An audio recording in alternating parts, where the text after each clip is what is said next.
Hey everyone, welcome back to OneRoomOver Gaming. Today I'm going to be continuing to play Crimson Gray, and last time the last place I stopped at was it was Wednesday on the week where Lizzie had kidnapped me, and I managed to survive Monday and Tuesday and treated it like it was almost normal, even though that's slightly psychotic of me to do. But anyhow, it's Wednesday, and let's hope I can make it through the week, so here we go. On Wednesday, Lizzie wanted to watch another movie, but John suggested that might be too many. Instead, they passed the day quietly, working and chatting and ignoring the fact that he was chained to the table. He was feeling better than he thought he could without Paxitine, so his mind shifted to what he could do to improve his situation. Chatting with Lizzie was pleasant, but it wouldn't resolve their problem. I don't think it's their problem, I think it's his problem. But what should he say? Try to leverage the last few friendly days into her letting him go? Just try to make her relax more? Or convince her that he wouldn't leave her? So Lizzie. Start a conversation about her interests, about romance, about her peers, about morality. None of these seem like viable options. But since she's just enamored with John, I'm just gonna go and hope that romance is what does it. You know, earlier you said that you didn't do much for fun before, but I'm not sure that's true. You seem to have spent an awful lot of time imagining us being together, dates and everything else. Yes, I've dreamt so many times of our first, well, everything!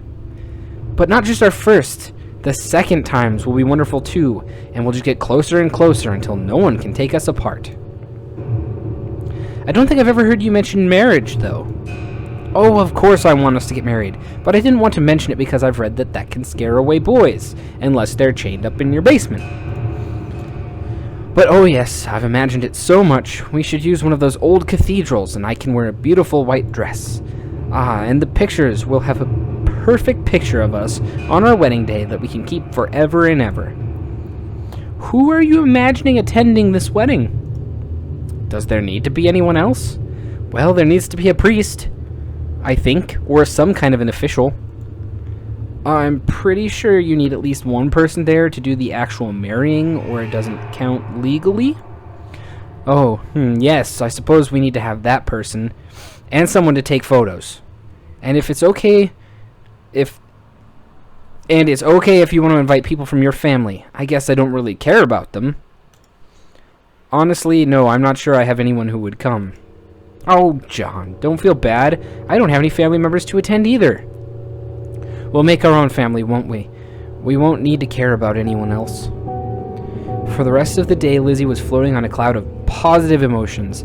When she gazed at him adoringly, John found himself smiling back. This is just a clusterfuck. This is a tangled web that is just not even worth trying to untangle. At this point, just burn it. Like, this is a spider web that just needs to be torched. This is not salvageable. Oh, she's changed her clothes now. The next morning, he took his pills with a glass of water, as usual. Lizzie waited until he was done and then gave him a warm smile. I hope it's helping. You seem happier, John. I feel better than I expected. Pretty good, actually. It was actually strange how good he felt, and it was easier not to think about that at the moment. Instead, he brought up an issue that he'd been thinking about for a while. That reminds me, I've been meaning to ask you. You've run out of Yandequil, right? I haven't taken it for days. I destroyed the rest of it the day before our date. You destroyed it? Why? It was useful. It helped me understand, but I wasn't myself while I was taking it. I wish you'd reconsider taking medication. We can't handle everything ourselves. Sometimes we need help. You don't understand. It's not that simple. Then explain it to me. Legitimately, explain it to me. Tell me what's up. I wasn't myself. It was like someone had imprisoned me and took my place. Imagine if your own medication meant that you could never feel sad again. Just constant, manic happiness. Okay. That does sound horrible. I'm sorry I made you take it. Don't say that. It was useful. Having things be different for a while made it easier to see how everything fits together. But I couldn't take it any longer than that. I wanted to be myself again. Koitek doesn't want to help people, John. They just want to control them. Are you just saying that metaphorically, or do you actually know something about them? No. No. Abby was an addict because of them. I never cared about her, but I saw what Koitek's drugs did to her. They didn't change who she was. She was always horrible.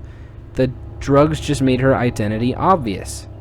Not like you, John. You're still so kind, even though you were taking that drug. But they won't be satisfied with that. Are you seriously saying Koitek is some kind of conspiracy? Conspiracy? No, I don't think so. They just want money, and they're willing to cut corners to make it. I don't care what they do to anyone else, but you needed to stop taking that drug. You need to see clearly. He almost wanted to believe her. Koitek was a huge company, and those weren't exactly known for their ethics.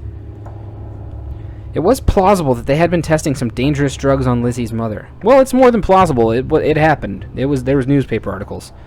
It had probably been too dangerous for adults, but had magnified the impact on a developing child.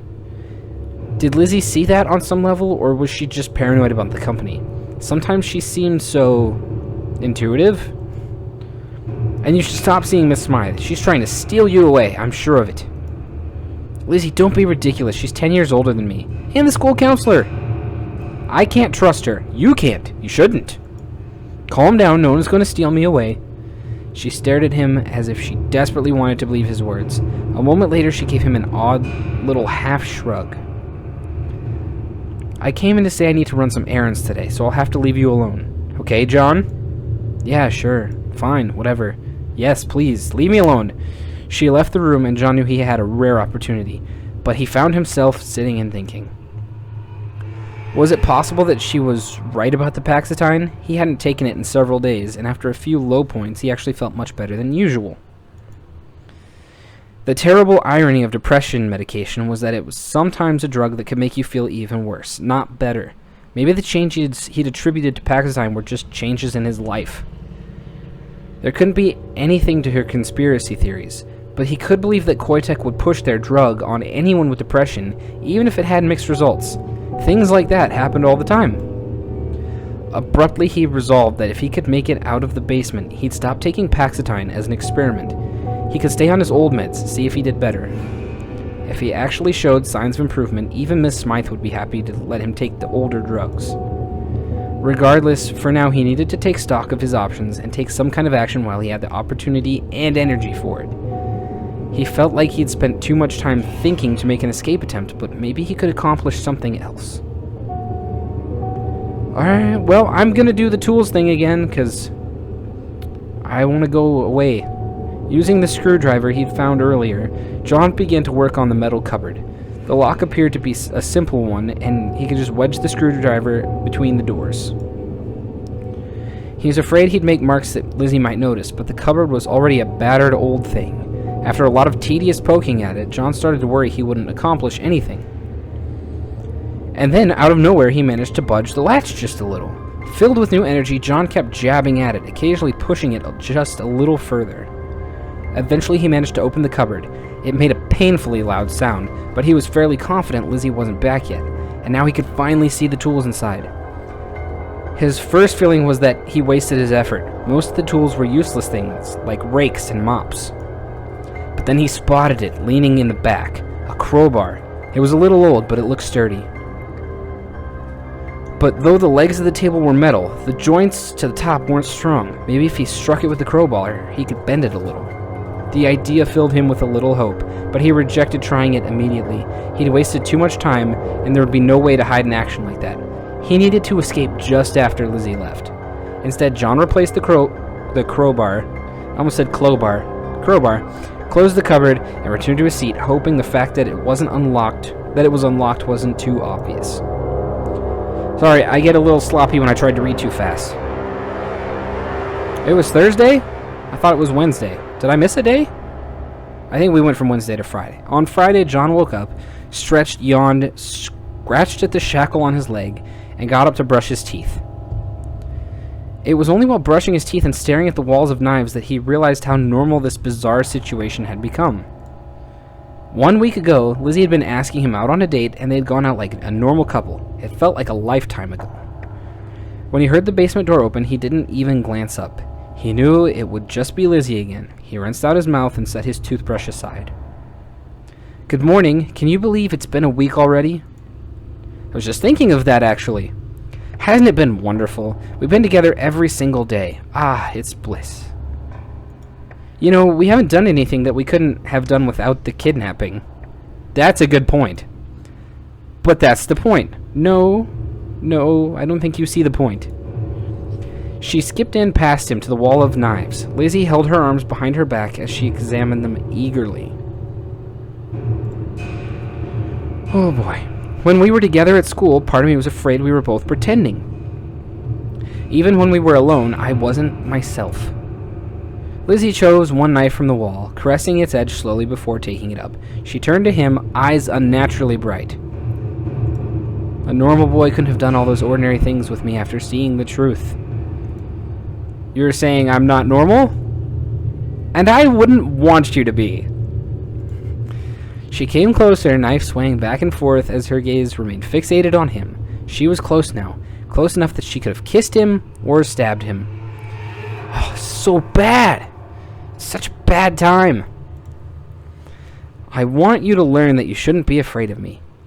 You know I would never pick up a knife to hurt you, right? Well, I mean... yes. I guess. You haven't yet. You just like to walk around with them, I guess.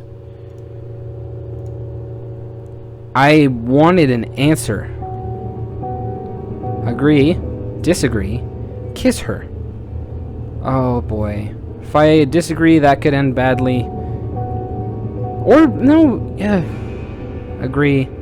Kiss her. I'm not gonna kiss her. I'm gonna do something I wouldn't normally do. I'm gonna disagree. I'm sorry, but I don't agree with that. But, what? But John, I love you. Yes, but if you were convinced your love required you to use that knife on me, you would do it. Aw, that's so sweet. No, it's not. What? If you were afraid of me, you never would have been so honest. But even with all my weapons right here, you didn't try to lie to me. There's no losing in this situation. I'm just winning all day. Aside from being kidnapped, I can say whatever I want to. Oh, John, I hope you're wrong. I would never, ever want to hurt you, but I'm so happy you said what you really think. John swallowed uncomfortably. He wasn't sure where he had expected honesty to go, but this was better than expected. That's the John I love.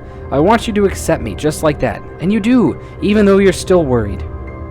She wrapped her arms around his neck, still carrying the knife, and kissed him briefly on the forehead. After that, she lowered her face to his, hesitating for a moment, but in the end pulled back without kissing him on the lips. Okay. Oh, you have no idea how much I wanted you right now, but I'll wait. I'll wait until you trust me. Do you trust me enough to let me go? Soon, darling, soon. That's not trust. See? It's not trust. She doesn't trust me. It's not fair. And it's Saturday. So, you know, Sunday and then Monday, and our vacation's gonna be over. Is she gonna let me go to, like, is something big gonna happen in the next 2 days, or is she just gonna let me go, and then I go back to school and everything's normal again? Because if she lets me out of here, I'm switching schools and countries. I'm ditching my name. I'm out. On Saturday, Lizzie announced that she wanted to make a huge meal for both of them on the last day. She asked what he wanted to eat, then headed out for a shopping trip. As soon as he was sure she was actually gone, John got up and took a deep breath. He didn't have much time left before the vacation was over, but what did he want to do? I'm using the crowbar. This is it. This is my big move. John carefully retrieved the crowbar and stood by the table for a while, just trying to motivate himself to actually do it. Let's go, dude! Eventually, he decided he didn't have a choice. He couldn't come this far and back down. He took a deep breath, pulled back, and swung. Dink. I got a swinging sound. His first blow glanced off uselessly, and he nearly gave up then, but he forced himself to try again. This time, the table creaked. Blow after blow, he slowly bent the table leg inward. It made a horrible noise, but that just motivated him to hit harder. There was no hope of going back now. At last, the table leg stuck inward at an awkward angle. John dropped the crowbar and bent over, catching his breath. He knew he should check if it was enough, but now he almost didn't want to. Eventually, he bent down and tugged at the shackle attached to the table leg. With enough tugging, he managed to pull it off. And then he was free, maybe. Suddenly, unable to deal with the uncertainty, John grabbed the loose chain so he wouldn't trip over it and rushed up the stairs. Yes, the door was unlocked. He stepped out into the hallway and took a deep breath. Lizzie might have locked the front door, but he could always break a window if necessary. But now that he'd gotten this far, John hesitated. What now? Break the window! Let's go! We gotta go!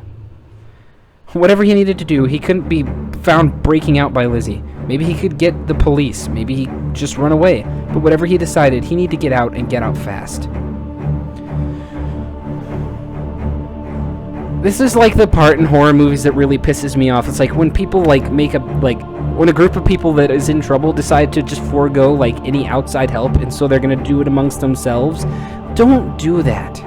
Break a window and get to the police. Get to your therapist. Get. I don't care where you get. Just get somewhere. Get out.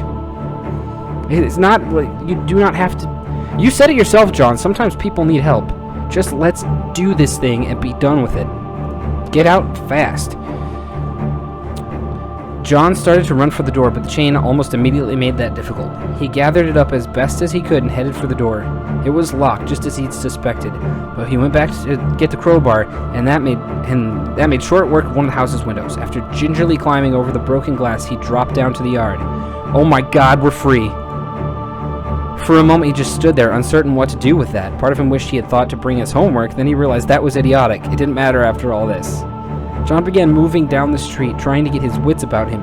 The first thing he needed to do was get further away from the house, but the second thing was to decide exactly what he wanted to do. The idea of turning Lizzie in sickened him, but she obviously wasn't well. Would she end up killing someone if he let her stay on this path? He couldn't be sure. As he half walked, half jogged, he became more conscious of how heavy the chain was. He hadn't noticed at first, but it was beginning to wear on him. It occurred to him that he looked like some kind of stereotypical escaped criminal, that the police might be suspicious of him. John almost giggled at the thought. Oh, she found me, Lizzie said John. Her voice floated to him as if it was part of the mist. John shivered and began to run, but his legs were sore, and he was exhausted, and he just didn't have the strength to escape her. Where did she get a Where did she get a hatchet? Would she get back, decide that I'd escaped, follow the sound of my chain with a hatchet? Are you bananas? I don't want this. I don't want to be part of this anymore. She practically seemed to glide after him, her feet barely touching the ground. Her face was completely blank, her eyes unblinking as she honed in on him. He shouted for help, but no one seemed to hear, or they preferred not to hear. She caught his sleeve, and he tumbled to the ground. John tried to scramble backward, but she stepped on the edge of the fallen chain, and he realized that he couldn't escape. John, why did you leave? Will you ever listen to anything I say? Walking closer, Lizzie bent down toward him, axe ready. To his surprise, he saw a tear roll down her cheek. I'm sorry, John. This is my fault. Just watching you, we had something good and pure, and I destroyed it. I destroy everything I touch. Her words sounded familiar to some of his own darkest thoughts, but it was too late for that. Too late for anything. John swallowed it and let the mire of depression consume him. Go on, then. Do what you're going to do. I never wanted to hurt you, John. I would rather die. You don't believe me? Well, I mean it. Meant every word. And without warning, she lifted her axe and plunged the spiked end into her own chest. John stared in shock as the blood began to spurt. Lizzie stared down at it without expression. And then she brought her axe down on his head. The blow went straight into his forehead, and it was over in an instant. His last sight before he was gone was Lizzie dropping to the ground, blood gushing from her chest. And then he saw nothing. Well, that's what I look like. Game over! It took me that long to get a game over. Yay! Oh my goodness. That happened so fast, I feel like ridiculously... That was very almost anticlimactic. But, oh man. That took... I look at all my achievements. Just unlocked 800 achievements. Good grief.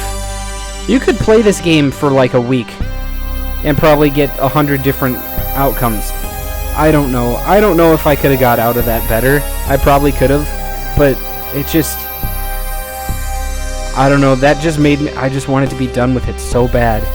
Not that I wanted to be done with this game, but I mean, it's just, oh, you don't, I don't know, this game has a weird way about it. It's almost like you just, it's like, it makes you feel,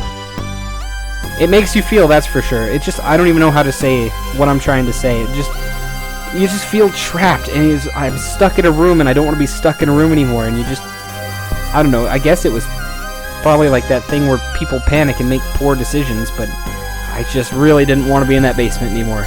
And I know I was close. I know I was close to, it was Saturday. I probably could have stayed put, and she would have let me go. I don't know. Maybe I should, after this episode, maybe I should go ahead and